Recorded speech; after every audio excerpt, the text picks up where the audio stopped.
নমস্কার শ্রোতা বন্ধুরা, স্বাগত জানাই আপনাদের গল্পের আসরে।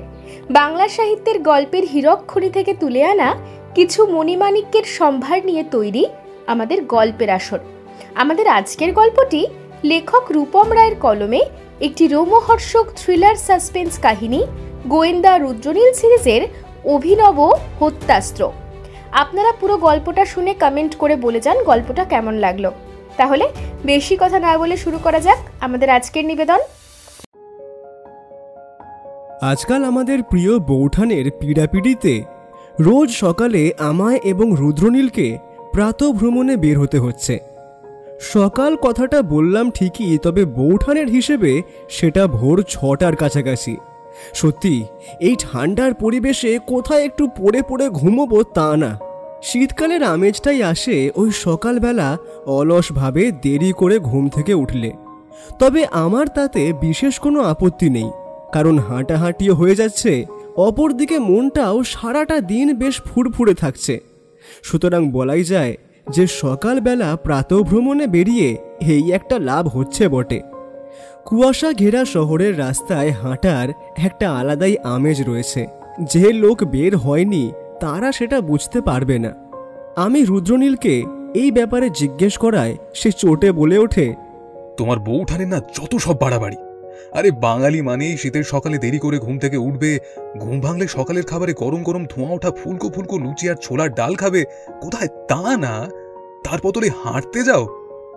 সত্যি করে বলছি ভাইয়া, হাতে নতুন কেস নেই তাই এসব মেনে নিচ্ছি, না হলে কবেই। তবে যাই হোক, আমাদের এই সকালে প্রাতঃভ্রমণ করার জন্য একটা জিনিস ভালো হয়েছে। আমরা আসার সময় সকাল সকাল রোজ টাটকা নতুন ওঠা শীতের সবজি এবং টাটকা মাছ পেয়ে যাচ্ছি। আর দিনের মতোই আমরা প্রাতঃভ্রমণ সেরে সেই দিন বৈঠকখানায় বসে একটু গল্প করছিলাম। কই হে বলি, আমার চাটা যে এখনো এলো না। সকালে উঠে খবরের কাগজ পড়তে পড়তে চা খাওয়াটা রুদ্রনীলের চিরকালের অভ্যেস। প্রাতরাশ যদি নাও জোটে, তবুও চাটা কিন্তু অত্যাবশ্যক। কখনো যদি চা বা কাগজের মধ্যে কোনো একটা পেতে দেরি হয়, তাহলে আর রক্ষে নেই। এই যে এরই মধ্যে সে 2 বার হাঁক লাগিয়েছে। বৌঠানের সামনে দাঁড়িয়ে থাকায় আমিই করলাম প্রশ্নটা, চা হতে কত দেরি বৌঠান? এই যে এটা নিয়ে গিয়ে তোমার বন্ধুটিকে উদ্ধার করো। আমিও যথারীতি 2টো প্লেটে 2 কাপ চা নিয়ে এসে রুদ্রনীলের সামনের টেবিলে রাখলাম। সেও মাথা নেড়ে ধন্যবাদ জানিয়ে একটা কাপ হাতে তুলে এক মনে খবরের কাগজের পাতাগুলো উল্টাতে লাগলো। চাটা খেয়ে দিয়ে আমি এবার বসেছিলাম নিজের ঘরেই, লেখালেখি ও পড়ার কাজে মন দিয়েছি। হঠাৎ আমি আমার ঘর থেকে শুনতে পেলাম রুদ্রনীল গলা তুলে বলছে, পুটিরাম, আরে ও পুটিরাম, বলি আমার টেবিলের উপর থেকে আমার লাল রঙের বাক্সটা কোথায় গেল, তুমি দেখেছো নাকি?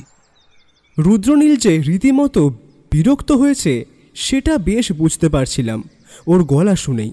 আমি আমার ঘরে পড়াশোনাটা চালিয়ে যাচ্ছিলাম নিজের মতো। প্রথমে বিশেষ একটা আমল দিইনি, কিন্তু তারপর চিৎকার চেঁচামেচি শুনে বাইরে বেরিয়ে এসে ওর দরজার কাছে দাঁড়িয়ে বললাম, আরে কি হলো ভাইয়া, এত চেঁচামেচি কিসের হে? বলি সাত সকালে হলোটা কি? আর বলো না, মহা ঝামেলায় পড়া গেল দেখছি। উপরে কাল রাতে বাক্সটা রাখলাম, এখন সেটা খুঁজে পাচ্ছি না। কি মুশকিল ব্যাপার, কোথায় যেতে পারে ওটা? সে কি, তোমার ঘরের টেবিলের উপর থেকে বাক্সখানা যাবে কোথায়? নির্ঘাত তুমি কিংবা বৌঠান ভুল করে অন্য কোথাও রেখে দিয়েছো। দেখো ভালো করে, ঠিক পেয়ে যাবে, আর একটু ভালো করে খোঁজো না। আমারও সেটাই মনে হয়। নিশ্চয়ই তোমার বৌঠানের কাজ, উনি বাক্সটা কোথাও সরিয়ে রেখেছেন আর কি। আমায় না বলে কেন যে আমার জিনিসগুলো সরায় জানি না। আমাদের কথাবার্তা শুনে রান্নাঘরের দিক থেকে বৌঠান কাপড়ে হাত মুছতে মুছতে এগিয়ে এসে বলল, কি ব্যাপার, এত চেঁচামেচি কিসের? কি নিয়ে বাড়ি মাথায় করলে শুনি? কি হয়েছে বলো তো? রুদ্রনীল ঠিক আগের মতোই বলল, বলি আমার ঘরের টেবিলের উপর যে লাল রঙের বাক্সটা ছিল সেটা কোথায় গেল? কাল রাতেও তো ওটা আমি ওখানে দেখেছি, আর আজ সকালে দেখছি ওটা নেই। তা সেটা কোথায় গেল, সেই লক্ষ টাকার প্রশ্নের উত্তরটাই তোমার কাছে আমি চাই আর কি। ও এই কথা, এমন ভাবে বলছো যেন কত দামি জিনিস রয়েছে। বাক্সটা তো পুরো ফাঁকা। কাল রাতে বোধহয় কোনোভাবে ঘরে বিড়াল ঢুকেছিল। সকালে দেখি বাক্সটা টেবিলের নিচে খুলে পড়ে রয়েছে, ভেতরে ভেলভেটের দামি কাপড়, তবে ফাঁকা বাক্সের ভেতরে কিন্তু একটা পেন ছিল, ওটা আমি ড্রয়ারে রেখেছি। যাই হোক, বাক্সটা আমি তুলে রেখেছি ওই তোমার আলমারির ভিতরে। আর বাক্সটা টেবিলের ওপর রাখার কি দরকার আমি তো সেটাই বুঝলাম না। আর ওরকম একটা ফাঁকা বাক্স রেখেছই বা কেন? তোমার কি মাঝে মাঝে মতিভ্রম হয় নাকি গো? কথাটা শুনে রুদ্রনীল মুখটা কেমন যেন অদ্ভুত হয়ে গেল, কপালে তার ভাঁজ পড়েছে। রীতিমতো উত্তেজিত গলায় সে বলল, পেনটা ঠিকঠাক আছে তো ওখানে? আছে আছে, ওখানেই আছে। উফ, আমি ভাবলাম কি না কি হয়েছে, বাপরে বাপ। আর বলি, তোমরা বেরোচ্ছ কখন? বৌঠান আর অপেক্ষা করল না, কারণ রুদ্রনীল আর অপেক্ষা করেনি। প্রশ্নের উত্তর না দিয়েই তাড়াতাড়ি সে চলে গিয়েছে ঘরের ভিতরে আলমারির কাছে। আমি ঘরে ঢুকে একটু হাসতে হাসতেই বললাম, ব্যাপার কি বলো তো ভায়া, একটা ফাঁকা বাক্স আর তার মধ্যে সামান্য একটা পেন, সেটা তুমি এত যত্ন করে রেখে দিয়েছো। আর সে যাই হোক, ওটার জন্য এত চিন্তা করছো কেন? ওটা কি খুব দরকারি কিছু? রুদ্রনীল এগিয়ে গিয়ে আলমারি থেকে বাক্সটা বের করল। একটা লাল রঙের ছোট্ট একটা বাক্স, আকারে 4 কোণা, হাতখানেক লম্বা হবে। বাক্সটার উপরের দিকে ডালাটা খুলতেই ভেতরটায় দেখা গেল সম্পূর্ণ ফাঁকা। নিশ্চয়ই এর মধ্যে চৌকো মতো কিছু একটা থাকতো। এখন সেই সব কিছুই নেই। রুদ্রনীল তার ভেতরে হাত ঢুকিয়ে বার করে আনলো একটা পেন, তবে পেনটা একটা প্লাস্টিকের কাগজে খুব যত্নে মোড়া। সেটার দিকে তাকিয়েই রুদ্রনীলের মুখে একটা অদ্ভুত রহস্যময় বাঁকা হাসি ফুটে উঠল। তারপর আমাকেও বলল, এই তো ঠিকঠাকই আছে জিনিসটা। আসলে কাল দুপুরের দিকে পুরনো ট্রাঙ্ক বাক্সটা ঘাঁটতে ঘাঁটতে এটা খুঁজে পেয়েছিলাম। তারপর ভাবলাম একটু দেখে শুনে আলমারিতে তুলে রাখবো, আবার তার আগে এইসব কাণ্ড হয়ে গেল। যাক, শেষমেশ পাওয়া গেছে, এটাই অনেক। আমি পেনটার দিকে ভালো করে তাকালাম। প্লাস্টিকে মোড়া থাকলেও রোদের আলোয় মোটামুটি দেখা যাচ্ছিল। একটু পুরনো পেন, সেটা খুব সহজেই বোঝা যায়। তবে তার চেয়েও যেটা আশ্চর্য ব্যাপার, সেটা হলো পেনটার পেছনের দিকে, অর্থাৎ যেখানে পেনের শীষ ধরার জন্য জায়গা থাকে, সেইখানে অদ্ভুত একটা গোল ধাতুর মতো কিছু রয়েছে। সেই দিকে তাকিয়ে কৌতূহলী হয়ে আমি বললাম, আরে, পেনটা দেখে যতটা পুরনো মনে হয়েছিল ততটা তো পুরনো নয়। আর দেখে মনে হচ্ছে এটা নিশ্চয়ই গুরুত্বপূর্ণ কিছু একটা, না হলে তুমি এত যত্ন করে তো এটা এখানে রেখে দিতে না। আচ্ছা, ব্যাপারটা কি বলো তো, খুলে বলো তো ভাইয়া। ব্যাপার তেমন কিছুই নয়। আসলে এই পেনটা হলো একটা অদ্ভুত কেসের রহস্য উদ্ঘাটন করতে গিয়ে সংগ্রহ করা আমার স্মারক। তুমি তো জানো যে আমার এমন কিছু কিছু অদ্ভুত শখ আছে। যে কেসগুলো আমার কাছে অদ্ভুত বলে মনে হয়, সেখান থেকে আমি কিছু না কিছু একটা সংগ্রহ করে রাখি। ঠিক তেমনই এই পেনটা কেমন হঠাৎ করে চোখে পড়ে গেল বলো তো? পেনটা রুদ্রনীল আবার বাক্সের ভেতরে যত্ন করে ভরে আলমারিতে তুলে রাখল। আমি বুঝতে পারছিলাম এই পেনটার সাথে নিশ্চয়ই কোনো একটা স্মরণীয় কেস জড়িয়ে রয়েছে। তাই আগ্রহী হয়ে ওকে বললাম, আচ্ছা রুদ্রনীল, এতে নিশ্চয়ই কোনো পুরনো কেসের ব্যাপার জড়িয়ে আছে, তাই না? সেই ব্যাপারটা কি খুলে বলবে? আসলে অনেক দিন তো হলো, বুঝতেই পারছো, ওই নতুন করে কিছু আর ব্যোমকেশের কাছে যে কেসের কমতি রয়েছে এমনটা কিন্তু নয়, কিন্তু সম্প্রতি মাস দুয়েকে সে যেই সমস্ত কেসের সমাধান করেছে সেগুলো অতি সামান্য চুরি কিংবা খুন। সেটা ফলাও করে বলার মতো কিংবা লেখার মতো কিছুই নেই। রুদ্রনীল নিজেও সেই কেসগুলো সমাধান করে যে খুব একটা আনন্দ পেয়েছে তা নয়। আমার কথা শুনে রুদ্রনীল সামান্য হেসে বলল, আমি বুঝতে পারছি তুমি এমন কিছু চাইছো যেটা একটু অন্য রকম, যাতে তোমার লিখতে সুবিধা হয়। লেখার খোরাকের সন্ধানে লেখক আজ গল্প শিকারী হয়ে সত্যান্বেষীর কাছে ধরা দিয়েছে। কিন্তু বিশ্বাস করো, এই কেসটায় তেমন কিছু নেই। অতি সোজা সাপটা একটা কেস, কিন্তু একটা বিশেষ কারণে কেসটা আমার মনে আছে। কথা বলতে বলতে রুদ্রনীলের চোখ জানালা দিয়ে বাইরের দিকে চলে গেল।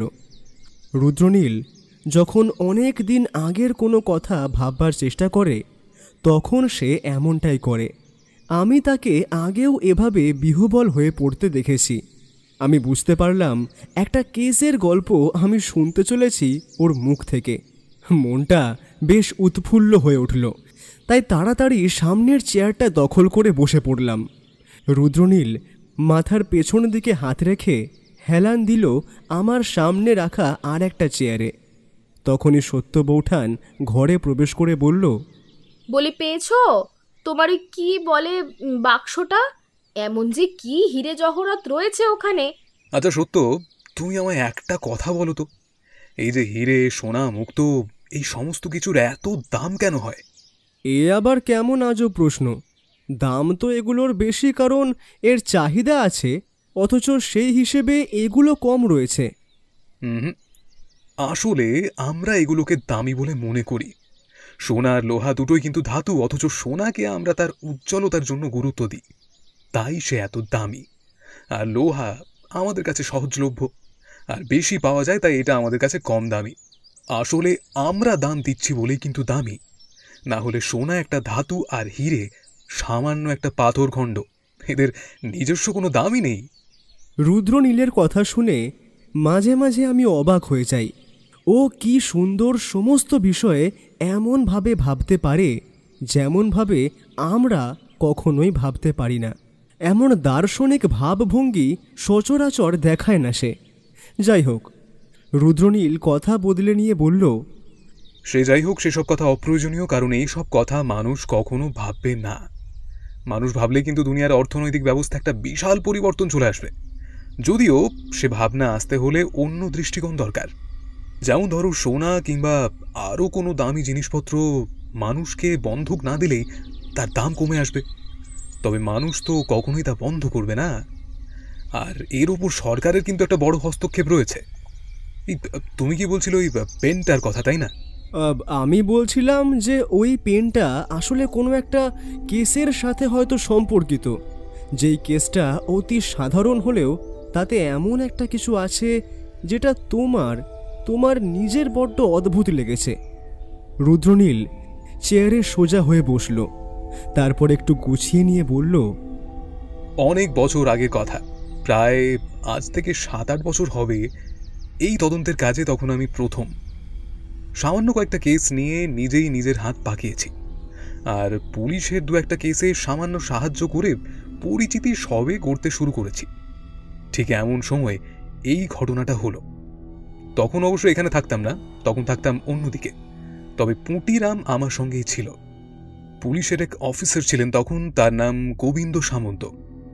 সামান্য 2-1 কেসে আমি তাকে সাহায্য করেছিলাম, তাই ভদ্রলোকের সঙ্গে বেশ ভালো একটা সম্পর্ক তৈরি হয়েছিল। উনিও আমায় বেশ খাতির করতেন।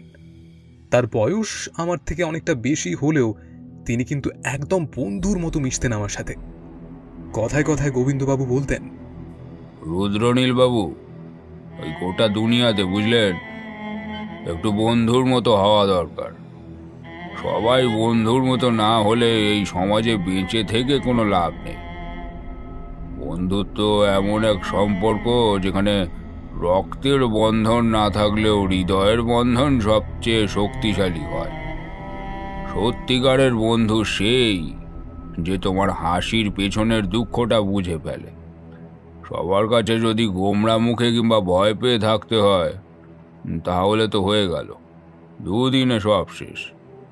ভদ্রলোক প্রথম 2-1 বার আমায় আপনি আগে করে কথা বলেছিলেন, কিন্তু সত্যি বলছি, ভদ্রলোকের বয়স আমার থেকে অনেক বেশি। এখন যদি তিনি বেঁচে থাকতেন তাহলে হয়তো তার বয়স কত হতো, মনে করো 50-এর ওপর। তাহলেই ধারণা করতে পারছো ভদ্রলোকের বয়স আমার থেকে ঠিক কতটা বেশি ছিল। তবে কি জানো তো, তার বয়স বেশি হলেও তিনি কিন্তু বেশ যুবক পুলিশের মতোই কর্মতৎপর ছিলেন। সবচেয়ে বেশি তার যে জিনিসটা আমায় আকৃষ্ট করত তা হলো গোবিন্দবাবু ছিলেন সৎ। পুলিশের চাকরিতে সততা সবচেয়ে গুরুত্বপূর্ণ গুণ, কারণ পুলিশই সমাজে ন্যায় ও শৃঙ্খলার প্রতীক। যদি সে নিজে সৎ না থাকে তবে আইন রক্ষা অসম্ভব হয়ে পড়ে। সততা একজন পুলিশকে শুধু ভালো কর্মকর্তা নয়, মানুষের আস্থার প্রতীক হিসেবেও গড়ে তোলে।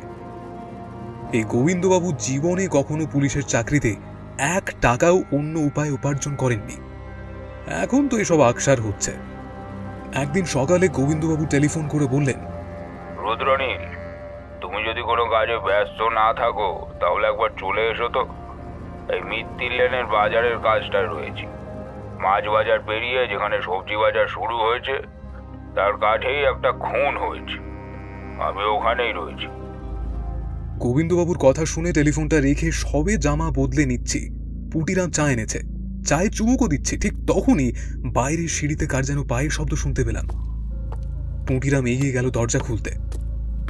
মাধবরাম তাড়াতাড়ি নিচের দিকে চলে যেতেই একটু পরে দরজার সামনে পুটিরামকে প্রায় ঠেলে সরিয়ে ঢুকলেন এক ভদ্রলোক। অতি সাধারণ চেহারা, মাথার চুল ছোট ছোট করে ছাটা, চোখে একটা চশমা। ভদ্রলোকের গোটা মুখে ঘাম ছাড়া যেটা ফুটে উঠছে সেটা হলো ভয়। প্রচন্ড ভয়ে তার ক্ষণে ক্ষণে কাঁপ ধরছে। তাছাড়া ভদ্রলোক রীতিমতো হাঁপাচ্ছেন। দেখে বোঝা যায় তিনি বেশ খানিকটা দৌড়ে কিংবা তাড়াহুড়ো করে এসেছেন। গায়ের রং মাঝারির দিকে, উচ্চতা 5 ফুটের চেয়ে সামান্য বেশি হবে। তবে বিশেষত্ব বলতে তার মুখের তুলনায় তার নাকটা বেশ খানিকটা লম্বা। ভদ্রলোক তাড়াতাড়ি ঘরে ঢুকে বললেন,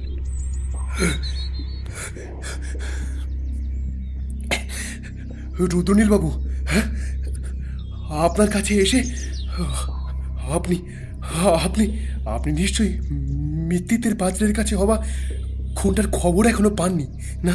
না, হ্যাঁ। ভদ্রলোককে দেখে এবার আমি চিনতে পারলাম। ভদ্রলোক আমার পাড়াতেই থাকেন। বড় রাস্তার মোড়ের কাছ দিয়ে যাওয়ার সময় কয়েকবার চায়ের দোকানে দেখতে পেয়েছি আগেও। আমি তাকে বসতে বললাম, আচ্ছা, আপনি তো এই পাড়াতেই থাকেন তাই না? আপনাকে চায়ের দোকানে কয়েকবার দেখেছি বলে মনে হচ্ছে, কিন্তু আপনি আমার কাছে কেন বলুন তো? আর ওই খুনের সাথে আপনার সম্পর্ক কি? ভদ্রলোক বসলেন, শুধু বসলেন না, যেন ধপ করে পড়ে গেলেন চেয়ারের উপর।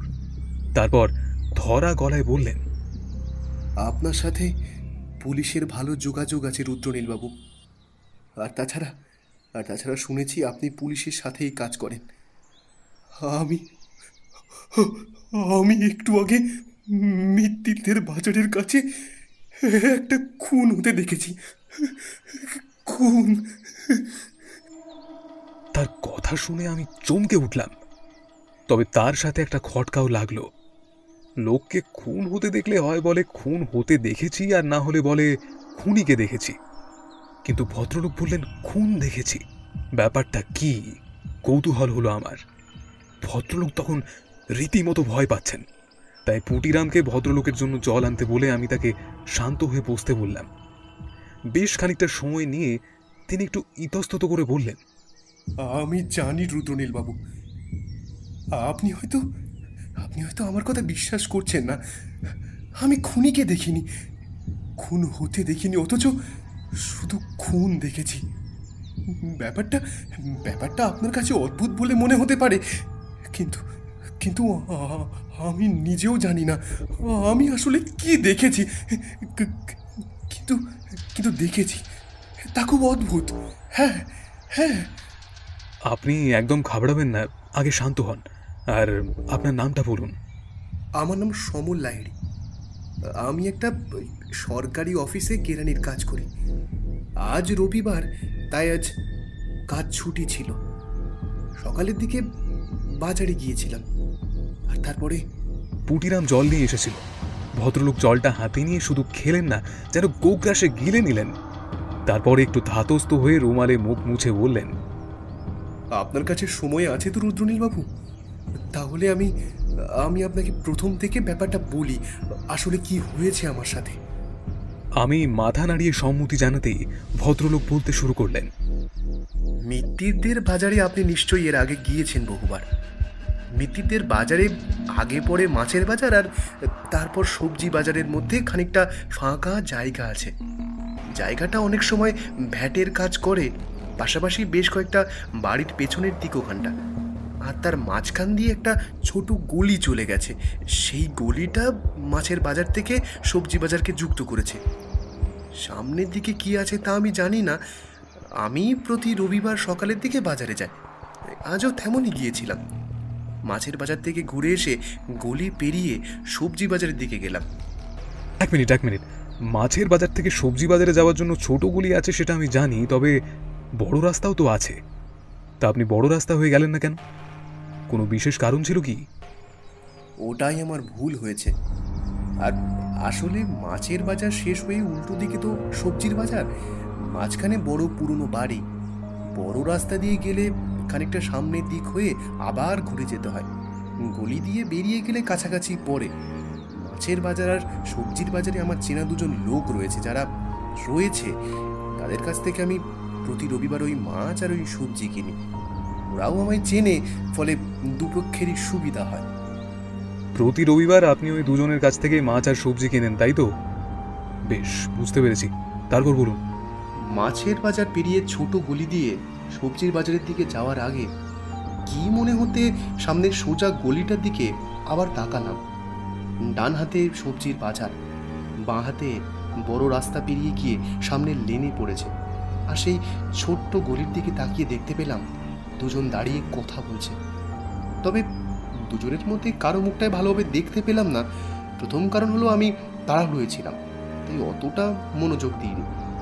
তাড়াতাড়ি বাজার সেরে বাড়ি ফিরতেই হবে, বুঝতেই পারছেন।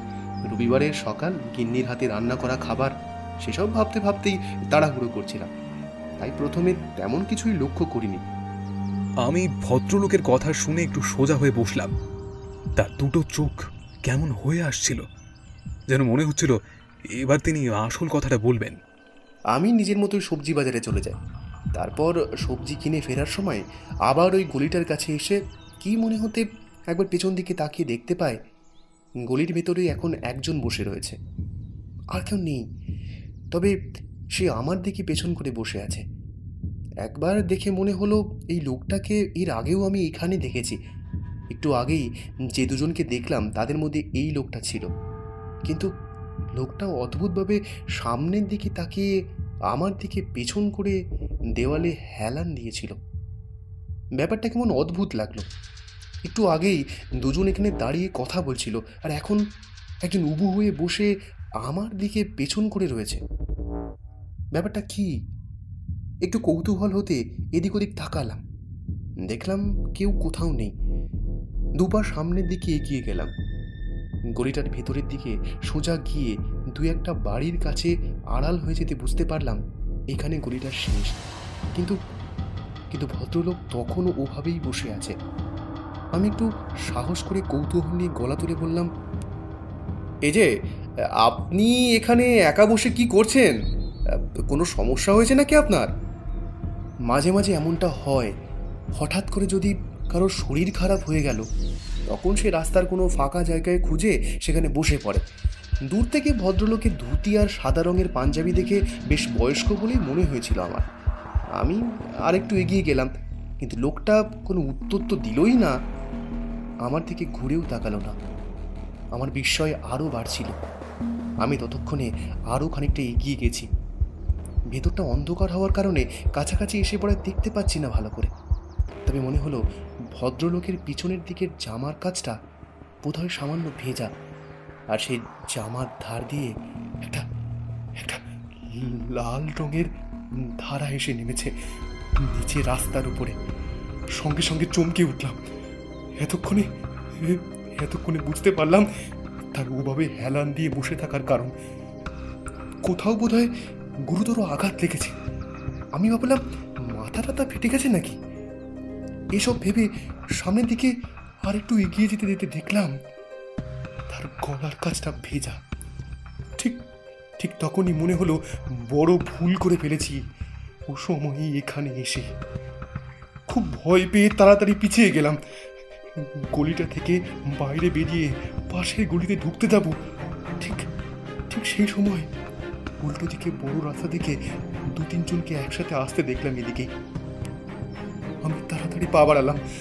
বাজারের ব্যাগটা উল্টো ধরলেও তাড়াহুড়োতে তাড়াতাড়ি সব কিছু গুছিয়ে নিয়ে যত দ্রুত সম্ভব এসে পড়লাম ছোট গলিটার শেষে।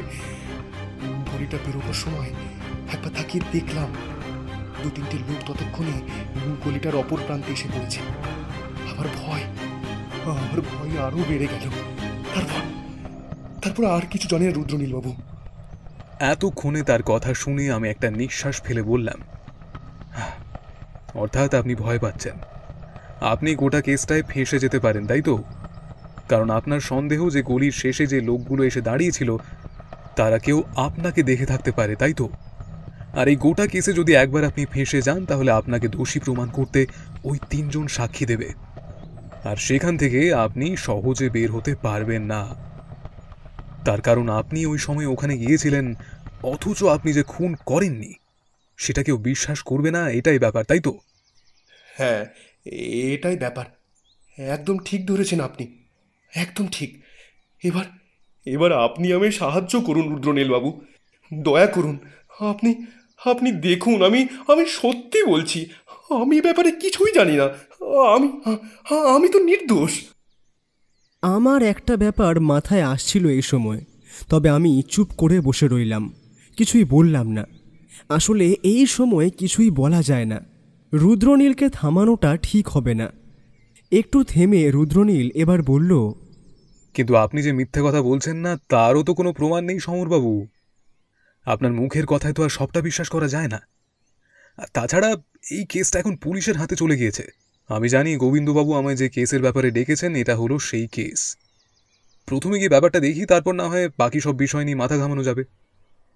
আমি এবার একটু ভেবে বললাম, দেখুন আপনি যে গোটা কেসটায় ফেঁসে গেছেন সেটা তো বোঝাই যাচ্ছে, তবে আপনিও জানেন এই সময় যদি একটু এদিক ওদিক হয় তাহলে সমস্যাটা আপনারই বেশি হবে। তাই আমি বলবো আপনি শহর ছেড়ে কোথাও যাবেন না এখন। পুলিশের সন্দেহ বাড়তে পারে। আপনি এখানেই থাকবেন, প্রয়োজন হলে আমি আপনাকে ডেকে নেব। আর হ্যাঁ, আপনি যদি কোনো অন্যায় না করে থাকেন তাহলে আপনার ভয় পাওয়ার কোনো কারণ নেই, একেবারে নিশ্চিন্তে থাকুন। আমার কথায় মনে হয় কাজ হলো। ভদ্রলোক যেন কিছুটা ধাতস্থ হলেন, তারপর দরজা পর্যন্ত এগিয়ে গিয়ে একবার পেছনের দিকে তাকিয়ে তিনি বললেন, আমি জানি রুদ্রনীল বাবু, আপনি আপনি পারিশ্রমিক ছাড়া কাজ করেন না, তবে সেসব নিয়ে কোনো চিন্তা নেই। আমি আপনার যোগ্য সম্মান আপনাকে দেব। কেসটাই আমায় বাঁচিয়ে দিতে পারলে আপনার আপনার পারিশ্রমিকের কমতি হবে না।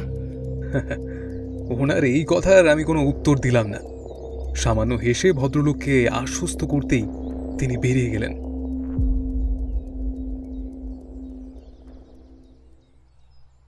আচ্ছা, এবার বলো তো, এতটা পর্যন্ত শুনে গোটা কেসের ব্যাপারে তোমার কি মনে হলো? সমরবাবু সত্যি কথা বলছেন নাকি মিথ্যে কথা বলছেন? দেখি তোমার ধারণা কি হলো এই কেসটা নিয়ে। একটানা এতক্ষণ রুদ্রনীলের কথা শুনে চলেছিলাম। হঠাৎ প্রশ্ন এমন করতেই আমি কিছুটা থতমত খেয়ে বললাম, আরে এটুকু শুনে আমি কি করে বলবো যে আসল ব্যাপারটা কি? যদি সত্যি কথা বলে থাকেন তাহলে তিনি নির্দোষ, আর যদি মিথ্যে কথা বলে থাকেন তাহলে তিনি তোমার কাছে আসবেন কেন? আমি কিন্তু সেই মুহূর্তে একটা জটিল সন্দেহ করেছিলাম, আর আমার সেই সন্দেহটা সত্যি হয়েছিল বেশ কিছুদিন পর। যাই হোক, এবার এগোই। এতক্ষণ আমি একাই বসে রুদ্রনীলের কথা শুনছিলাম, এবার কিন্তু বৌঠান এসে পড়ল। আমাদের ওভাবে বসে থাকতে দেখে আর রুদ্রনীলকে কথা বলতে দেখে সে বুঝতেই পেরেছিল যে তার আগের কোনো কেসের কথা বলছি। তাই সেও তাড়াতাড়ি গিয়ে পুঁটিরামকে বোধহয় কিছু একটা নির্দেশ দিয়ে তারপর এসে বসলো আমাদের পাশে। বুঝলাম সেও রুদ্রনীলের কথা শুনতে আগ্রহী। আচ্ছা, পেনটা কি কেসের খুব গুরুত্বপূর্ণ সাক্ষী, কিংবা সেরকমই কিছু, তাই না? ওই জন্যই পেনটা নিয়ে তুমি অত চিন্তিত ছিলে, তাই তো?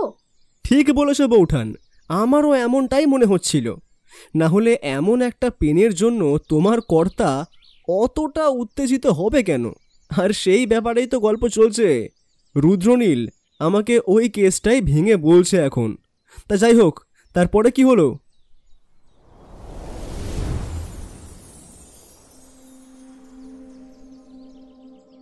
আসলে তখনও মার্ডার স্পটে আমি গিয়ে পৌঁছাইনি। গোবিন্দবাবুর তলবে সবে বাড়ি থেকে বেরিয়ে পড়েছি। সমরবাবু আসায় আমার বেশ খানিকটা দেরিও হয়ে যায়। মৃত্যুদের বাজারের কাছে গিয়ে বুঝতে পারলাম বেশ লোক জমা হয়েছে, মানে খবরটা ছড়িয়েছে অত্যন্ত দ্রুত। পুলিশের লোকেরা আমায় মোটামুটি চিনত, তাই তাদের একজন আমার কাছে এগিয়ে এসে বলল, মেজবাবু নাকি ওদিকে আছেন। আসলে যে থানার আন্ডারে গোবিন্দবাবু আছেন তিনি সেখানকার মেজবাবু। তারপরেও আরও একজন রয়েছেন, তবে তার মাথায় বিস্তর কাজের চাপ। থানায় তিনি বেশিরভাগ সময় থাকেন না বললেই চলে। মেজবাবু অর্থাৎ গোবিন্দবাবু আমায় দেখতে পেয়ে এগিয়ে এসে বললেন, কি করা যায় বলো তো রুদ্রনীল, কিছুই তো বুঝতে পারছি না। ব্যাপারটা যে বেশ গোলমেলে ঠেকছে। কেন, কি হয়েছে? আমাকে আগে সবটা খুলে বলুন তো। আর এই যে এইদিকে একবার এসো, দেখো মৃতদেহটা ওখানে রয়েছে। তোমার খবর পেয়ে আমি মৃতদেহের কাছে কাউকে যেতে দিইনি। আমি এগিয়ে গেলাম। সবার আগে মৃতদেহ দেখা দরকার। তারপর কথা এগিয়ে যেতে যেতেই যে ব্যাপারটা দেখতে পেলাম তাতে কিন্তু সমরবাবুর বলা কথাগুলো মনে পড়ে গেল। সত্যি তো, গলিটার এক পাশ দিয়ে আমরা দুজন হেঁটে হেঁটে সামনের দিকে এগিয়ে যাচ্ছি। বাইরের দিকে লোক জড়ো হয়েছে, তাদের কথাবার্তা চেঁচামেচির মাঝে সামনের দিকে তাকিয়ে দেখলাম দেয়ালে হেলান দিয়ে পড়ে রয়েছে একটা মৃতদেহ। লোকটার মুখ সামনের দিকে থাকলেও দেখে মৃতদেহ মনে না হওয়ার কারণ লোকটা যেভাবে চুপ করে দেওয়ালে হেলান দিয়ে বসে রয়েছে। রক্তের ধারা পাশের ছোট গলিটা বেয়ে ভেসে এসে একপাশে ড্রেনে গিয়ে পড়ছে। বিশুদ্ধ রক্ত গিয়ে মিশছে দূষিত জলের সাথে। সে একটা অদ্ভুত দৃশ্য আর কি। গোবিন্দবাবু সামনে এগিয়ে যেতে যেতে বলল, গলার কাছটা একটা গভীর ক্ষত দেখে মনে হচ্ছে গলাতে কোনো কিছু দিয়ে আঘাত করেই কাজটা করা হয়েছে। ধারালো কোনো অস্ত্র যদি মার্ডার ওয়েপন হয় তাহলে কিন্তু অবাক হব না। কিন্তু সমস্যা হলো আশেপাশের লোক কেউ কিছুই দেখেনি। এইভাবে এই রাস্তার মধ্যে তাকে খুন করে কে রেখে যাবে সেটা বুঝতে পারছি না। মহা ঝামেলায় পড়া গেল দেখছি। আচ্ছা গোবিন্দবাবু, লোকটার পরিচয় কিছু পেয়েছেন, কিংবা এমন কেউ আছে যে লোকটার ব্যাপারে কিছু জানে? বাজারের লোকেরা আর আশেপাশের লোকেরা কেউ লোকটাকে চেনে বলে তো মনে হয় না। দু একজনকে অতি সাবধানে সামনে এনে ভদ্রলোকের মুখ দেখানোর চেষ্টা করেছি, কিন্তু না, তাতে কোনো লাভ হয়নি। তারা ওকে চিনতে পারেনি। তবে রুদ্রনীল, তুমি চিন্তা করো না, এখানে পায়ের ছাপ তেমন কিছুই ছিল না। সেটা আমি আগে পরীক্ষা করে নিয়েই পরের পদক্ষেপ নিয়েছি। পায়ের ছাপ দেখে তুমি কিছুই আন্দাজ করতে পারতে না। গোবিন্দবাবুর কথাটা অমূলক নয়, কারণ এমনিতেই গোটা জায়গাটা পিচ রাস্তা। সেই পিচ রাস্তার ওপরে পায়ের ছাপ ভেজা না হলে সহজে থাকে না। তবুও একটু মনক্ষুণ্ণ হলাম, কারণ পদচিহ্ন অনেক সময় আসল খুনিকে ধরিয়ে দিতে অনেক কাজে লাগে। তবে গোবিন্দবাবু যে মৃত মানুষটাকে শনাক্ত করার জন্য কাজটা করেছে সেটা বুঝতে পারলাম। এবার আমি এগিয়ে গেলাম সামনের দিকে। মুখটা ভালোভাবেই দেখা যায়। মুখে লম্বা দাড়ি, গোঁফ, মাথার চুল বেশ লম্বা আর ঘন, আর তার সাথে মাথায় একটা কাপড়ও বাঁধা রয়েছে। এক মুহূর্ত দেখেই কিন্তু লোকটাকে অচেনা বলেই মনে হলো। লোকটাকে দেখে প্রথমেই কেন জানি না কাবুলিওয়ালার কথা মনে পড়ে গেল। তার বেশভূষাটা অনেকটা ওই ধরনেরই ছিল। আচ্ছা, লোকটাকে দেখে কাবুলিওয়ালা বলে মনে হচ্ছে না? দেখুন না, কেমন যেন একটা ভাব তার চেহারায় রয়েছে। আপনারও নিশ্চয়ই এটাই মনে হচ্ছে গোবিন্দবাবু? কাবুলিওয়ালা দেখলেই কিন্তু আমার প্রথমে মনে পড়ে টাকার কথা। পাওনাদাররা কাবুলিওয়ালার মতোই হয়, কিন্তু লোকটা অচেনা, এদিককার নয়। এখানে লোকটা কেন এসেছিল সেটাই বুঝতে পারছি না। লোকটা একটা প্রাথমিক পরিচয় পেলেও তাকে নিয়ে খোঁজ চালাতে সুবিধা হতো আমার, কিন্তু কিছুই যে পাচ্ছি না এখান থেকে। আচ্ছা, প্রথমে 2-3 জন লোককে মৃতদেহ দেখেছিল না? মানে মৃতদেহটা প্রথমে কে দেখেছে? মৃতদেহ প্রথম দেখেছে এখানকারই একটা লোক। লোকটা বাজারে দিয়ে এই পথেই যাচ্ছিল, তখন দেখতে পায় ব্যাপারটা। তারপরে চিৎকার চেঁচামেচি করে আশেপাশের লোক জড়ো করে। এরপরেই খবরটা খুব দ্রুত ছড়িয়ে পড়ল। তা যারা প্রথম দেখেছে তারা 1 জন ছিল না 3 জন? একটু ভেবে বলুন তো।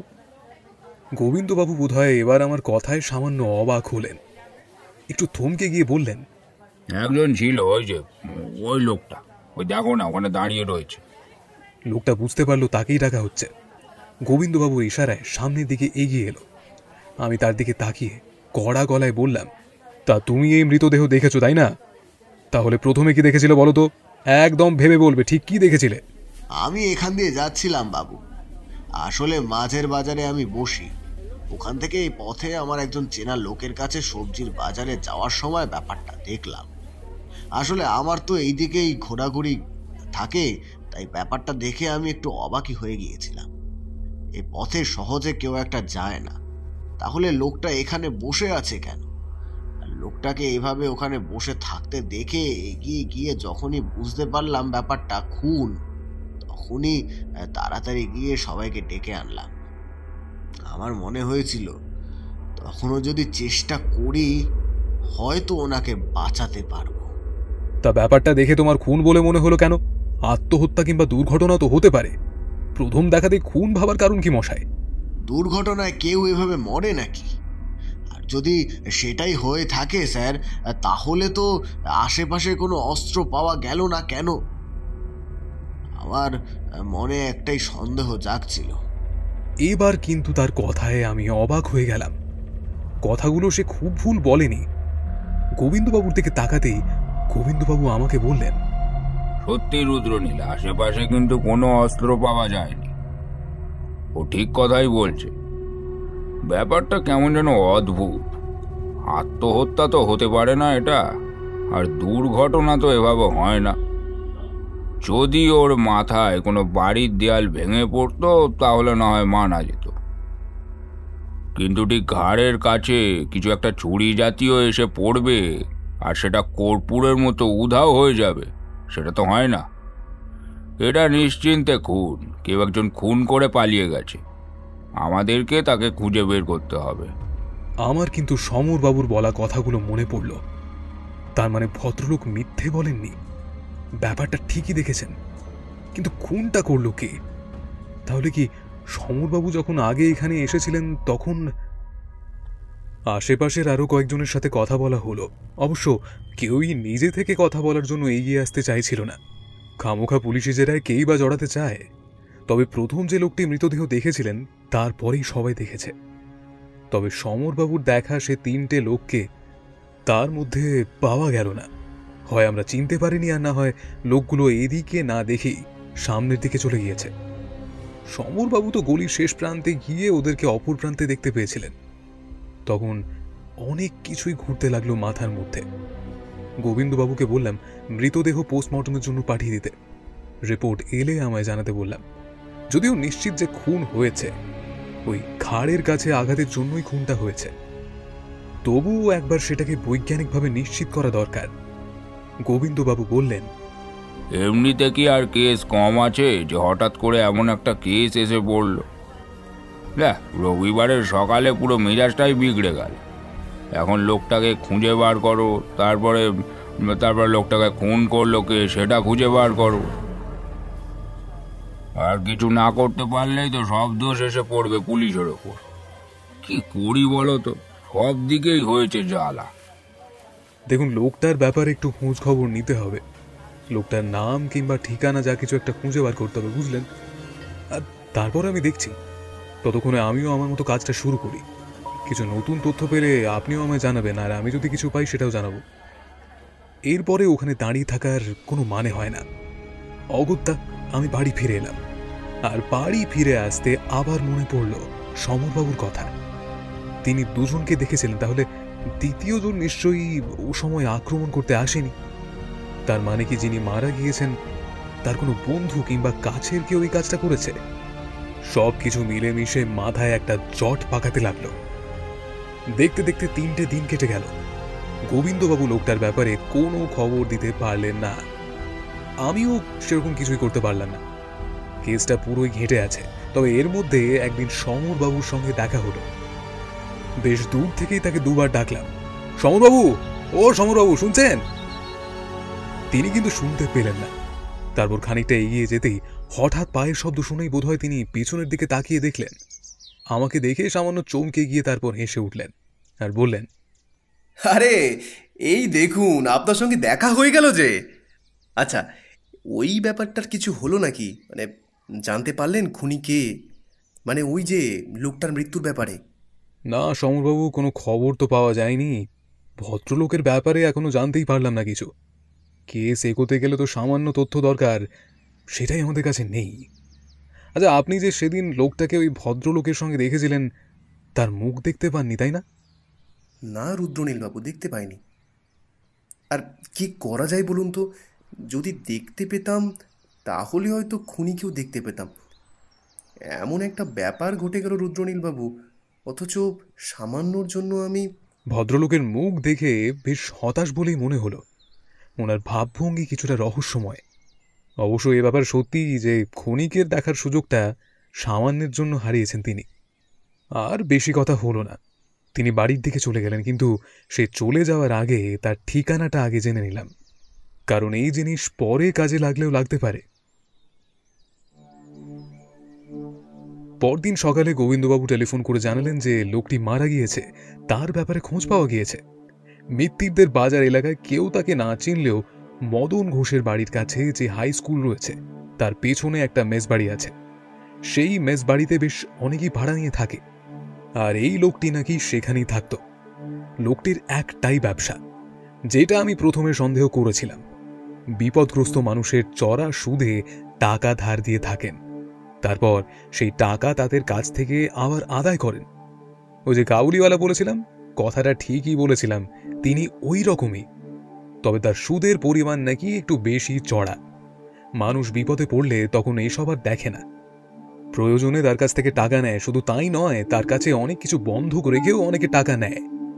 কারো বন্ধক রাখার মতো কিছু না থাকলে তখন ভদ্রলোক মুখ চেনা কিংবা কারোর পরিচিত হলে তখনও তিনি টাকা দিয়ে থাকেন। মানুষ হিসেবে ওনাকে খুব খারাপ বলা যায় না, তবে এসব ব্যাপার এখন আইনের আওতায় চলে গিয়েছে। তাই ভদ্রলোকের কারবারটা হয় পুরোপুরি চুপি সারে, চট করে যাতে কেউ দেখতে না পায় কিংবা জানতে না পারে, কারণ জিনিসটা শেষমেশ বেআইনি। মেস বাড়িতে পুলিশ গিয়ে বেশ জিজ্ঞাসাবাদ করার পরে এই খবরটা বার করে আনতে পারে যে ভদ্রলোক খুন হয়েছেন, তার নাম বিপিন বিহারী। তবে ভদ্রলোকের বাড়ি এখানে নয়। ভদ্রলোক বোধহয় হিন্দুস্থানি, উত্তরপ্রদেশ কিংবা বিহারের দিকের লোক। সে এখানে এসে মেস ভাড়া নিয়েছিল আর সেখানেই সে থাকত। আর বাড়িতেও লোকজন আছে বলে শোনা যায়। মাঝে মাঝে চিঠিপত্র আসতো তার কাছে, আর তিনিও চিঠি লিখতেন। নিজের বাড়ির ম্যানেজারের কাছ থেকে গোবিন্দবাবুর এই সমস্ত কথা জানতে পারা গিয়েছে। আগেই বলেছিলাম, কাজের দিক থেকে গোবিন্দবাবু বেশ করিতকর্মা লোক, তাই খুব একটা সমস্যা হয়নি। কিন্তু আসল কথাটা কিন্তু তখনও অজানা থেকে গেল। খুনটা করলো কে, আর মোটিভটাই বা কি? ভদ্রলোকের যে অনেক টাকা পয়সা বাজারে অনেকের কাছে থাকবে, সেই ব্যাপারটা স্বাভাবিক। কিন্তু গোটা কেসটা যেন ওই একটা জায়গাতে এসে থেমে যাচ্ছিল। সন্দেহ করার মতো লোক খুব একটা পাচ্ছিলাম না। আর যাকে তাকে ধরে তো আর জিজ্ঞাসা করা যায় না, তাই না? একদিন গোবিন্দবাবুর সঙ্গে মেস বাড়িতে গিয়ে পড়লাম। ভদ্রলোক যে ঘরে থাকতেন তার পাশের ঘরে আর এক ভদ্রলোক রয়েছেন, যার নাম মলয় দাস। তার সাথে আমি কথা বলার অনুরোধ করে বসলাম। তিনি একটু ইতস্তত করে বললেন, রুদ্রনীলবাবু, একটা কথা আমার মনে হচ্ছে, তাই বলছি। আসলে আপনার কোনো কাজে নাও লাগতে পারে কথাটা।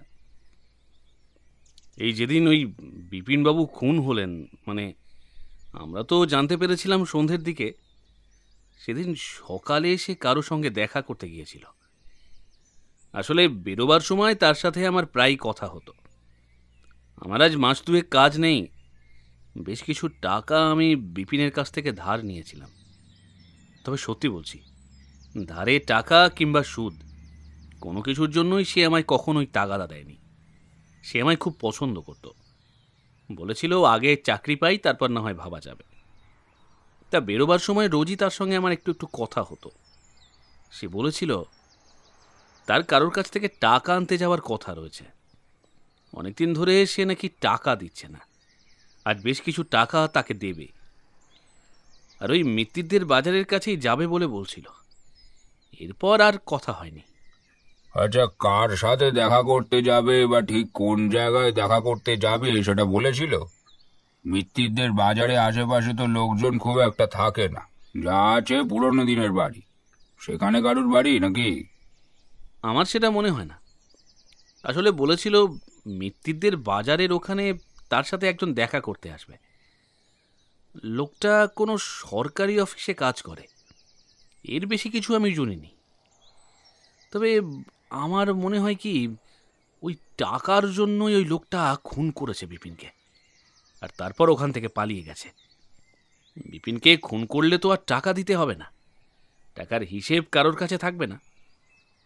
বিপিনের টাকার হিসেব লেখা খাতাটা কোথায় তা কেউ জানে না। আচ্ছা, আপনার টাকার হিসেব শুনেছি থাকে, মানে তারা টাকা ধার দেন কিংবা বন্ধক রেখে কোনো টাকা দেন, তাদের কাছে সবকিছুর একটা হিসেব থাকে। এমন কোনো হিসেব। তিনি যেন কিছুক্ষণ ভাবলেন, তারপর বললেন, হ্যাঁ রুদ্রনীলবাবু, ঠিকই বলেছেন। এমন একটা হিসাবের খাতা তো বিপিনের থাকার কথা। ঘরের চাবি তো পুলিশের কাছে রয়েছে। আপনারা যদি একবার ভেতরে ঢুকে দেখেন তাহলে হয়তো কিছু পেতে পারেন। কিন্তু ওই যে বললাম, খাতাটা সে খুব গোপনে রাখত, সামনে আনতে চাইতো না। একটানা এতক্ষণ বলে চুপ করল রুদ্রনীল। আর তখনই বৌঠান বলে উঠল, আচ্ছা, তোমরা ভেতরে ঢুকে খাতাটা নিশ্চয়ই পেয়েছিলে, নাকি খাতাটাও সেখান থেকে চুরি হয়ে গিয়েছিল? না, খাতাটা ওখানেই ছিল। খাতাটা থেকে বেশ কিছু নামও খুঁজে পেয়েছিলাম। শুধু তাই নয়, নামের সাথে কে কত টাকা নিয়েছে সে সমস্ত কিছু লেখা ছিল। তবে ঠিকানা কিন্তু লেখা ছিল না। ঠিকানা থাকলে অবশ্য আমাদের খানিকটা সুবিধে হতো লোকগুলোকে খুঁজে বার করতে, কিন্তু অনেক খোঁজ করেও ঠিকানা আমরা পাইনি। আচ্ছা, ওই নামের মধ্যে চেনা কোনো নাম ছিল?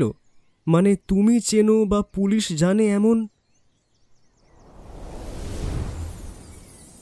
না, চেনা কোনো নাম প্রথমে তো খুঁজে পাইনি। তারপর মনে হলো এই নামগুলো যাদের, নিশ্চয়ই তাদের সাথে বিপিন মাঝে মাঝে দেখা করতে যেত বা তলব পড়লে দেখা করতে বাধ্য হতো। তাই বাজারের মধ্যে তাদের আশেপাশের কেউ না কেউ লোকটাকে দেখে থাকবে। এভাবেও তো খুঁজে বার করা যায়।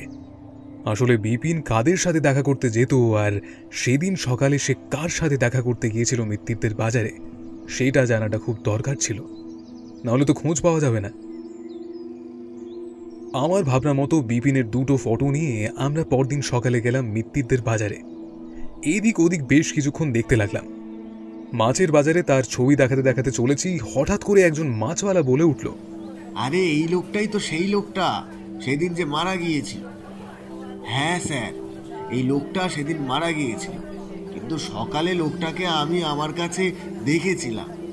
দেখেছিলে? ঠিক বলছো? তা কখন দেখেছিলে বলো তো? সকালের দিকে। আসলে একটা লোকের সঙ্গেই বোধহয় এসেছিল। আমি তো প্রথমে খবরটা জানতে পারিনি, পরে জানলাম একটা লোক মারা গেছে। তবে যে লোকটার সঙ্গে এসেছিল তাকে আমি চিনি। সে কিন্তু মাঝে মাঝেই আমার বাজারে আসে। আচ্ছা, তুমি এই লোকটার নাম জানো আর কোথায় থাকে সেটা জানো নাকি? এই তথ্যটা খুব দরকার। মাছওয়ালা তার নাম বলতে পারলো না, কিন্তু ঠিকানা সে দিল। কারণ একবার নাকি ওর বাড়িতে সে মাছ পৌঁছে দিতে গিয়েছিল। তবে ঠিকানাটা যেটা দিল সেটা আমার বাড়ির কাছাকাছি। বেশ অবাক হলাম। তাহলে কি এই লোকটাই এই কাজটা করেছে? কিন্তু সেটা নাও তো হতে পারে, সন্দেহ মাত্র। বাজার থেকে চলে আসবো এমন সময় হঠাৎ করে সমরবাবুর কথা মনে পড়ে গেল। আরে, সমরবাবু তো সেদিন সকালে মাছের বাজারে এসেছিলেন, তারপরে সবজির বাজারেও গিয়েছিলেন। আর তার সাথে সাথে অদ্ভুত একটা খটকা লাগলো। মাছওয়ালাকে জিজ্ঞাসা করে সকালে ঠিক কোন সময় তিনি লোকটাকে দেখেছিলেন সেটা জানতে চাইলাম। মাছওয়ালা লোকটার যা বর্ণনা দিয়েছিল তাতে তাকে কিন্তু চট করে খুঁজে পাওয়া সম্ভব নয়। অমন বর্ণনা আর 4-5টা মানুষের হতে পারে। আসলে মাছওয়ালাদের কাছে অনেক চেনা জানা লোক থাকে যারা প্রতিদিন তাদের কাছে আসে। তার মধ্যে ঠিক একজনকে বিশেষভাবে বর্ণনা করা খুব একটা সহজ কাজ নয়, সেটা আমি বুঝতে পেরেছিলাম। অপরাধী হাতের কাছে এসেও আবার দূরে চলে যাচ্ছে, কারণ আমাদের এলাকায় এমন অনেকেই থাকতে পারে যারা মাছের বাজারে যায়। তাদের মধ্যে থেকে কাউকে চেনা সহজ হবে না। কিন্তু রুদ্রনীল, তুমি বলেছিলে এই কেসের সাথে পেনটার কোনো সম্পর্ক রয়েছে। কই, পেনের কোনো প্রসঙ্গই তো এলো না। আর তাছাড়া গোটা ব্যাপারটা তো এখনো কিছু বুঝতেই পারলাম না আমরা। রুদ্রনীল হাসল, তারপর বলল, কেসটা হয়তো শেষ হতো না যদি হঠাৎ করে একটা কথা আমার মনে না পড়ে যেত। সমরবাবু যেদিন প্রথম আমাদের বাড়িতে এসেছিলেন সেদিন তিনি কি কি বলেছিলেন সেগুলো নিশ্চয়ই তোমাদের মনে আছে। বৌঠান এই জায়গাটা শোনেনি, তাই সে কিছুই বলতে পারল না। আমার যতটা মনে পড়ল আমি ততটাই গুছিয়ে বললাম ওকে। সমরবাবুর কথায় প্রথম দিনই আমার বেশ খানিকটা খটকা লেগেছিল। আর সেদিন সেই মাছওয়ালার কথা শুনে, তার সামান্য বর্ণনা শুনে আমার একটা সন্দেহ হয়েছিল সমরবাবুর দিকে। তাই আমি সমরবাবুর ব্যাপারে খোঁজ করতে তার ঠিকানায় পুলিশ লাগালাম। কিন্তু পুলিশ আমায় জানালো সমর বলে কোনো লোক ওই ঠিকানায় থাকে না। অথচ সমরবাবু নিজে আমায় ওই ঠিকানা দিয়েছেন। তাহলে কি উনি আমায় বিপথে চালিত করতে চাইছেন? যে চায়ের দোকানে তার সাথে দেখা হয়েছিল সেখানেই তার খোঁজ করতে লাগলাম। তার চেহারার বর্ণনা দিতেই চায়ের দোকানদার জানালো তার নাম সমরবাবু মোটেই নয়, তার নাম হলো মিহির রঞ্জন। আর তিনি এদিকে থাকেন না, এদিকে মাঝে মাঝে আসেন। তবে তিনি যে এক সরকারি অফিসে কেরানির কাজ করেন সে কথাটা ঠিক, তবে কোথায় কাজ করেন সে কথা কেউ বলতে পারল না। আমি তখনই বুঝলাম কোনো একটা গন্ডগোল এখানেই আছে। সে কি, তার মানে প্রথম দিন ভদ্রলোক তোমায় মিথ্যে কথা বলেছেন?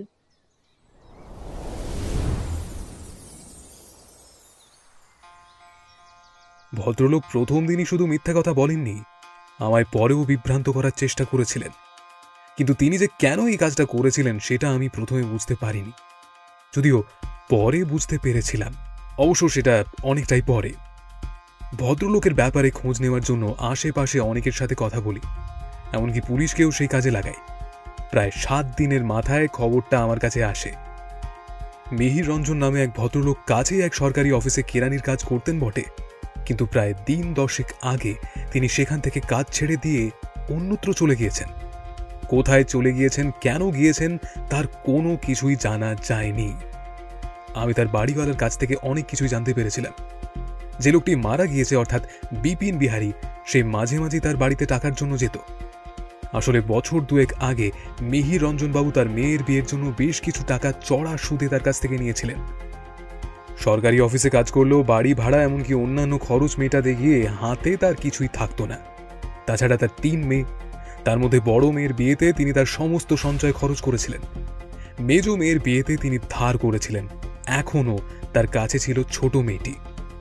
সমস্ত খবর জোগাড় করে গোবিন্দবাবুর সাথে দেখা করলাম। থানায় বসে গোবিন্দবাবু ফাইলের দিকে তাকিয়ে বললেন, তাহলে কি হবে রুদ্রনীল? লোকটাকে কি ধরতে পারবো না? আফসোস হচ্ছে গো। নিশ্চয়ই ধরা যাবে, তবে বেশ খানিকটা সময় লাগবে। আমার মনে হয় মিহির রঞ্জন যখন নিশ্চিত হবে তার এই অপরাধের ব্যাপারটা কেউ ধরতে পারেনি, তখন সে আবার এখানে ফিরে আসবে। আর সেটাই হবে আমাদের মোক্ষম সুযোগ। না হলে তার স্ত্রীর বাপের বাড়ি কিংবা তার আত্মীয়দের ব্যাপারে একটু গোপনে খোঁজ খবর রাখলেই তাকে ধরা যাবে। তবে সবুর করতে হবে মোট কথা। পাখিকে ফাঁদে ফেলতে নির্দিষ্ট পরিকল্পনা দরকার। আমার মনে হয় তার বড় মেয়ে কিংবা মেজ মেয়ের বাড়িতেও খোঁজ খবর রাখা দরকার। উনি এই কিছুদিনের জন্য ওখানেও আশ্রয় নিতে পারেন। তবে কেউ যেন জানতে না পারে পুলিশ মিহির রঞ্জনের ব্যাপারে খোঁজ করছে। খুব গোপন ভাবে আপনাকে কাজ করতে হবে গোবিন্দবাবু। ধরা পড়েছিল সেই ভদ্রলোক? ধরা পড়েছিল, তবে বেশ খানিকটা সময় লেগে গিয়েছিল তাকে জালে জড়াতে। মাসখানেক পরে তিনি আবার শহরে ফিরে এসেছিলেন। পুলিশ তার সমস্ত তল্লাশি গোপনে চালাচ্ছিল, তাই শহরে যে তার জন্য একটা পুলিশের দল অপেক্ষা করছে সেটা মিহির রঞ্জনবাবু কিছুতেই বুঝতে পারেননি। এবং আত্ম অহংকার কিনা জানি না, তিনি এরকম কিছু যে হতে পারে সেটাই প্রত্যাশা করেননি। বাড়িতে তিনি যেদিন ফিরলেন সেদিনই তার বাড়ির লোক আমাদের জানিয়ে দিল তিনি ফিরেছেন। সেদিন রাতেই তাকে গ্রেফতার করা হলো। ভদ্রলোক বোধহয় বুঝতেই পারেননি যে তার জন্য আমরা অপেক্ষা করছি ওই দিনেই ওই বাড়িতেই। পরদিন সকালে পুলিশি হেফাজতে আমি ভদ্রলোকের মুখোমুখি হয়েছিলাম। তবে তিনি মাথা তুলে আমার দিকে তাকাননি, মাথা নিচু করেই ছিলেন, লজ্জা ও নিজের প্রতি ঘৃণায়।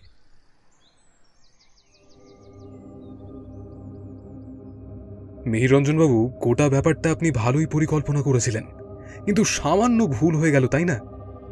আপনি বুঝতে পেরেছিলেন এই গোটা ব্যাপারে আপনার উপর সন্দেহ যাবেই, তাই আপনি প্রথমেই আমার কাছে এসে নিজেকে নিরপরাধ প্রমাণ করতে তো চাইলেনই, তার সাথে এমন একটা ব্যাপার খাড়া করতে চাইলেন যে আপনি জানেনই না কে খুন হয়েছে।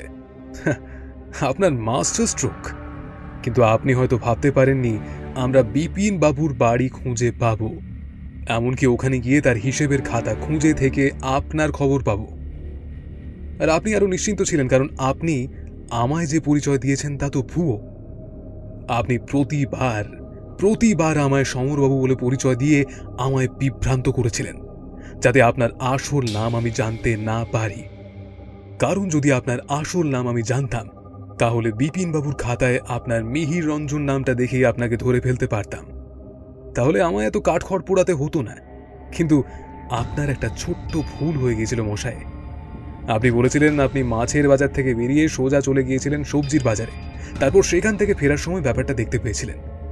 কিন্তু মাছের বাজার থেকে সবজির বাজারে যাওয়ার মাঝে অনেক বড় একটা সময়, কিন্তু আপনি ওই মাঝামাঝিতেই ছিলেন। তার কারণ মাছের বাজারে আপনি যার কাছ থেকে মাছ নিতেন তার সাথে আমি কথা বলে আপনার বেশ খানিকটা ধারণা তাকে দেওয়ায় সে আপনাকে চিনতে পারে। তবে সে আপনার নাম জানতো না, সে আপনার ঠিকানা দিয়েছিল। সেটাই আপনার এখানকার আসল ঠিকানা। আপনি প্রতি রবিবার তার কাছে মাছ নিতে যেতেন এবং আপনার চেনা সবজিওয়ালাটি আপনাকে শনাক্ত করতে পারে। কিন্তু ওই দুজনের কাছে যাওয়ার মাঝে সময়টা ছিল অনেকটাই বড়। যাই হোক, এবার আমি আসল কথাটা বলি।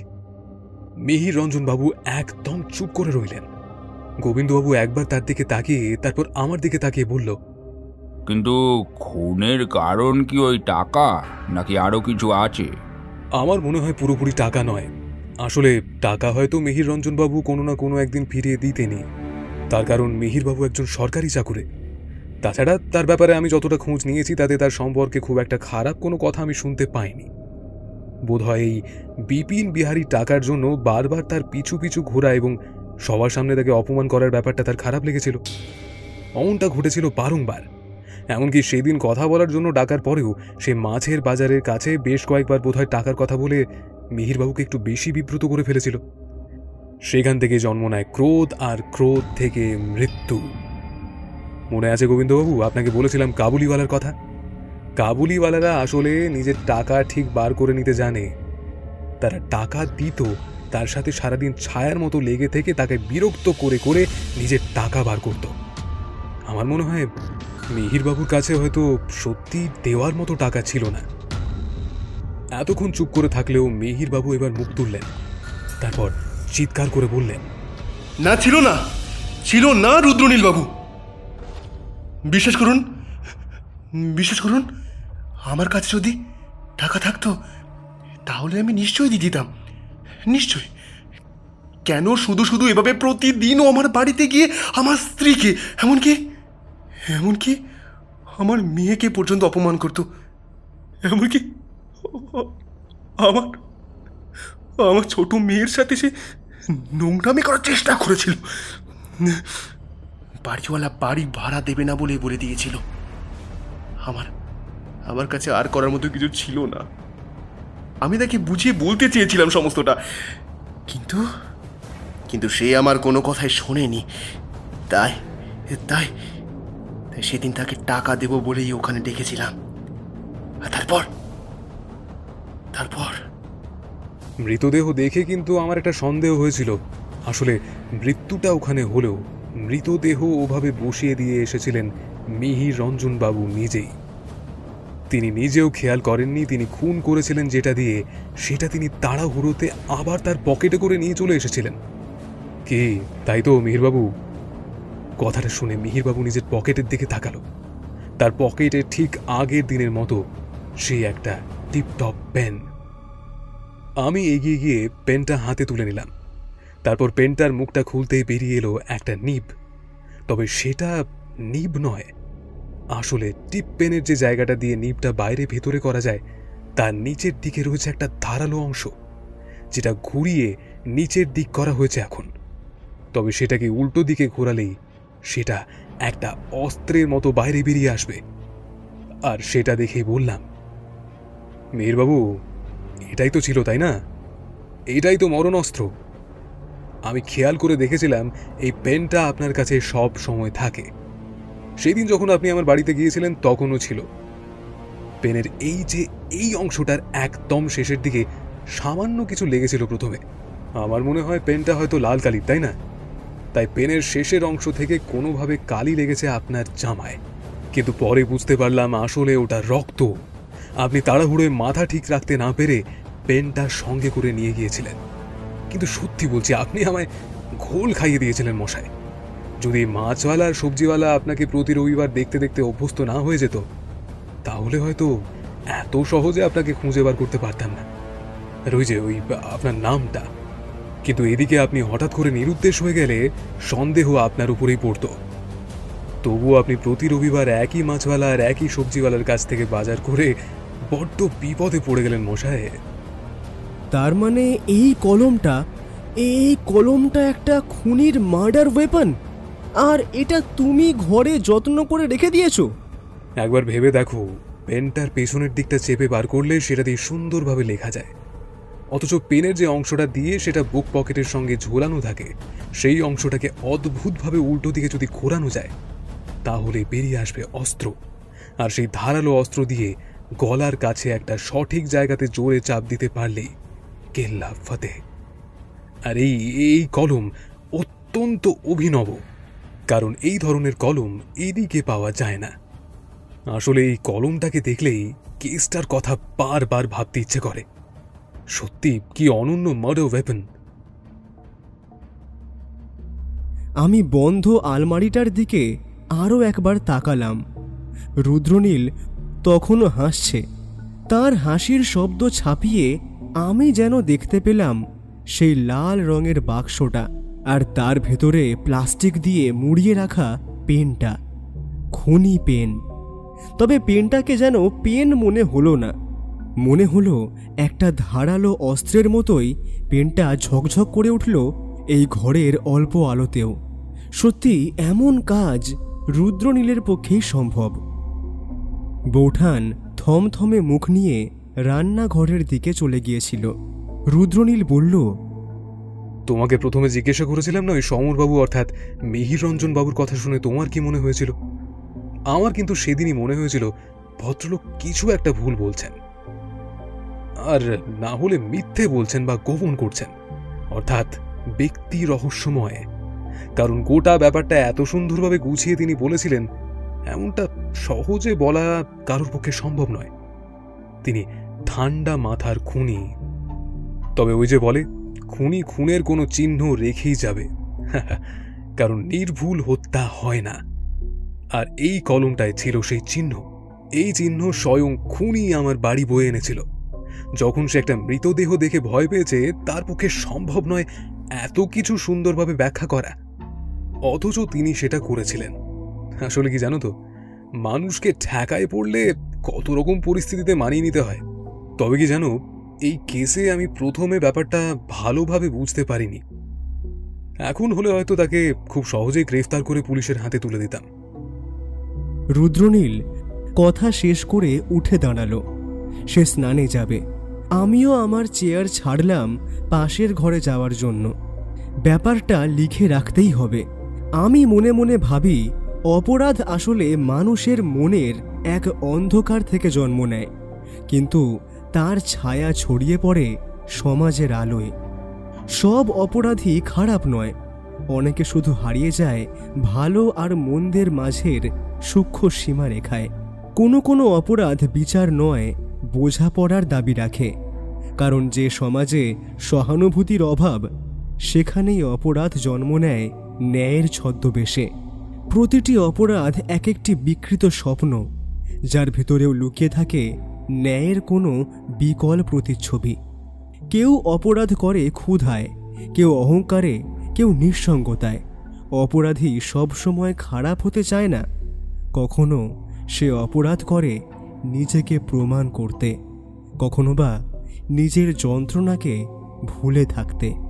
তার চোখে থাকে শিশুর ভয়, কিন্তু সমাজ দেখে কেবল তার ক্রোধ।